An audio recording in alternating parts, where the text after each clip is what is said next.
مجھے اس بات کی سمجھ نہیں آتی کہ جو لوگ اپنی تصویر کے ساتھ میوزک لگا کے اسٹیٹس لگا دیتے ہیں، کیا یہ اسٹیٹس لگانے سے ان کا حسن زیادہ ہوتا ہے؟ نہیں، ان کی خوبصورتی میں اضافہ ہوتا ہے؟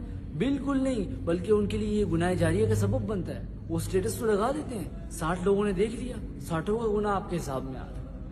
اب جو سوشل میڈیا پہ گانے لگا رہے ہیں، اپنی تصویریں لگا رہے ہیں، پہاڑوں پہ گھوم رہے ہیں اور ساتھ میں گانے لگا کے جی ماشاءاللہ خوش ہو رہے ہیں، بھائی ہم گھوم رہے ہیں اور میوزک لگایا ہوا ہے بیک گراؤنڈ میں، یہ ان کے لیے گناہ جاریہ کا سبب بن رہا ہے۔ اگر وہ اس دنیا سے چلے جاتے ہیں اور سوشل میڈیا پر ان کی یہ گانوں والی ویڈیوز ہیں، گانوں کے ساتھ تصویریں ہیں، یہ ان کے لیے گناہ جاریہ کا سبب بنے گا۔ وہ قبر میں ہے لیکن ان کو گناہ مل رہا ہے۔ اور کچھ ایسے لوگ ہیں جو اپنے بچوں کی تصویر لیتے ہیں، اس کے ساتھ میوزک لگا کے اسٹیٹس لگا دیتے ہیں۔ بھائی کیوں گناہ جاریہ آپ کما رہے ہیں؟ ہم نے کوشش کرنی ہے کہ اس گناہ جاریہ سے بچنا ہے اور اپنے دوستوں کو، اپنے گھر والوں کو بھی اس سے روکیں، اس بات کو اور لوگوں تک بھی پہنچائیں تاکہ لوگ اس سے فائدہ اٹھا سکیں، لوگ ایسے گناہوں سے بچیں۔ جزاک اللہ خیرہ۔ السلام علیکم ورحمۃ اللہ وبرکاتہ۔